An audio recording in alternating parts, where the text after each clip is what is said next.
Aku termenung di bawah. Shalom, perkenalkan, nama saya Jus Pardede, NIM 1901011015, semester 3, grup D, Prodi PAK. Oke, saya membuat video ini untuk tugas mata kuliah dasar-dasar pendidikan yang diampu oleh Ibu Grace Yombing. Baik, langsung saja kita masuk ke materi. Yang pertama, landasan pendidikan. Landasan pendidikan adalah tumpuan dasar atau asas konseptual yang menyelubungi pendidikan secara keseluruhan. Biasanya yang dibahas terkait dengan landasan pendidikan ini adalah hakikat manusia sebagai makhluk pembelajar, situasi, proses, perubahan sosial, aliran pelaksanaan, hingga permasalahan-permasalahan pendidikan. Landasan-landasan tersebut meliputi landasan hukum, filosofis, ilmiah, hingga yuridis atau hukum yang melindungi hak pendidikan. Tanpa landasan yang jelas, pendidikan dapat menjadi suatu yang mencengkeram manusia lewat komersialisasi dan kekhususan yang berdampak pada kesenjangan pendidikan. Yang kedua, asas Tutwuri Handayani.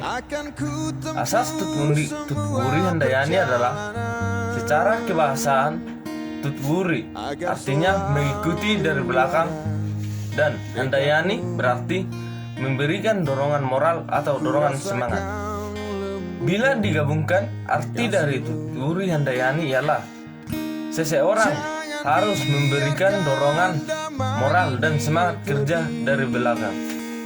Dorongan moral ini sangat dibutuhkan oleh orang-orang di sekitar kita untuk menumbuhkan motivasi dan semangat.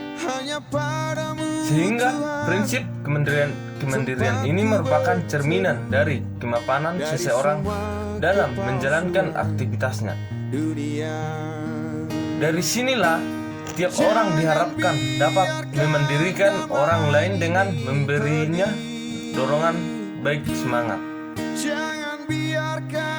Bila makna ini dibawa ke ranah pendidikan, maka fungsi dari pendidikan itu sebagai alat untuk membuat orang menjadi pribadi mandiri. Maka dari itu, salah satu alasan mengapa Tutwuri Handayani menjadi semboyan dunia pendidikan di Indonesia.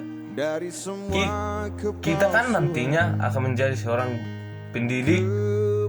Kita harus memberi teladan atau contoh tindakan yang baik di tengah atau di antara murid-murid kita nantinya. Guru harus menciptakan prakarsa dan ide. Dari belakang, seorang guru harus memberikan dorongan dan arahan kepada murid-muridnya. Yang ketiga, asas belajar sepanjang hayat. Asas belajar sepanjang hayat adalah pendidikan sepanjang hayat di dalam kehidupan manusia memiliki arti penting dalam upaya memenuhi kebutuhan belajar dan kebutuhan pendidikan. Dapat dikatakan bahwa kehadiran pendidikan sepanjang hayat disebabkan oleh munculnya kebutuhan belajar dan kebutuhan pendidikan yang harus tumbuh dan berkembang selama alur kehidupan manusia.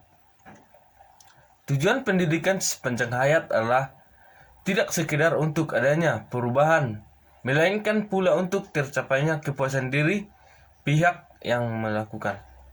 Fungsi pendidikan sepanjang hayat adalah sebagai kekuatan untuk memotivasi bagi peserta didik agar ia dapat melakukan kegiatan belajar berdasarkan dorongan dan arahan dari dirinya sendiri. Dengan cara berpikir dan berbuat di dalam dan terhadap dunia kehidupannya. Dengan demikian, dorongan yang timbul dari dalam diri seseorang merupakan prasyarat untuk terjadinya pendidikan sepanjang hayat.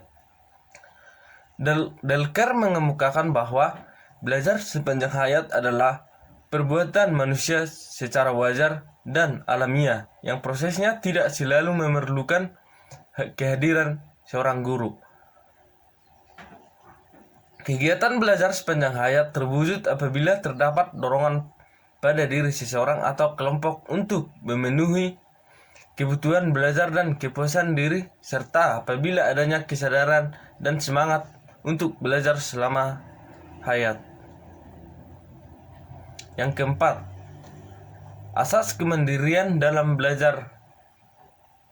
Asas kemandirian dalam belajar adalah asas ini tidak dapat dipisahkan dari dua asas yang kita bahas tadi, yaitu Tutwuri Handayani dan belajar sepanjang hayat. Implikasi dari asas ini adalah pendidikan harus menjalankan peran komunikator, fasilitator, organisator. Pendidikan diharapkan dapat menyediakan dan mengatur berbagai sumber belajar sedemikian rupa sehingga memudahkan peserta didik berinteraksi dengan sumber belajar tersebut. Perwujudan asas kemandirian dalam belajar akan menempatkan guru dalam peran salah. 4. Asas kemandirian dalam belajar adalah asas ini tidak dapat dipisahkan dari dua asas Tutwuri Handayani dan belajar sepanjang hayat. Implikasi dari asas ini adalah pendidikan harus menjalankan peran komunikator, fasilitator, organisator. Pendidikan diharapkan dapat menyediakan dan mengatur berbagai sumber belajar sedemikian rupa sehingga memudahkan peserta didik berinteraksi dengan sumber belajar tersebut. Menempatkan guru dalam peran utama sebagai berikut.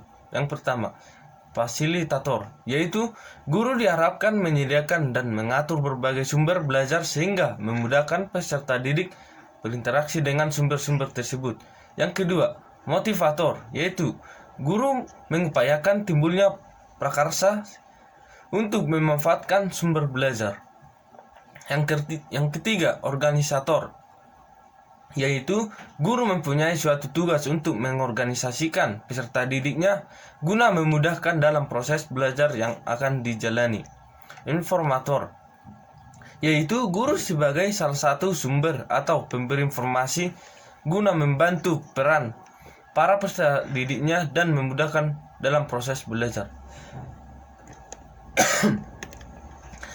Yang terakhir, kelima, kegiatan belajar dalam mengembangkan kemandirian. Menurut saya, kegiatan yang dilakukan adalah membuat bimbingan atau konseling. Bimbingan dan konseling adalah membantu individu untuk menjadi insan yang mandiri, yang memiliki kemampuan untuk memahami diri sendiri dan lingkungannya secara tepat dan objektif, menerima diri sendiri dan lingkungan secara positif dan dinamis, mampu mengambil keputusan secara tepat dan bijaksana, mengarahkan diri sendiri sesuai dengan keputusan yang diambilnya itu, serta akhirnya mampu mewujudkan diri sendiri secara optimal. Hal ini merupakan salah satu hal yang dikembangkan dalam pendidikan karakter, yaitu nilai kemandirian. Nilai kemandirian sangat penting ditumbuhkan di dalam diri siswa karena akan menunjang perkembangan potensi optimal yang dimiliki oleh siswa. Mandiri merupakan suatu suasana di masa seseorang mau dan mampu mewujudkan kehendak dirinya yang terlihat dalam perbuatannya nyata guna menghasilkan sesuatu demi pemenuhan kebutuhan hidupnya dan sesamanya. Seorang siswa dikatakan memiliki nilai kemandirian apabila ia telah mampu melakukan semua tugas-tugasnya secara mandiri tanpa tergantung pada orang lain. Percaya kepada diri sendiri, mampu mengambil keputusan, menguasai keterampilan sesuai dengan kemampuannya, bertanggung jawab atas apa yang dilakukannya, dan menghargai waktu. Oke, demikian video saya paparkan. Semoga bermanfaat bagi kita semuanya. Shalom.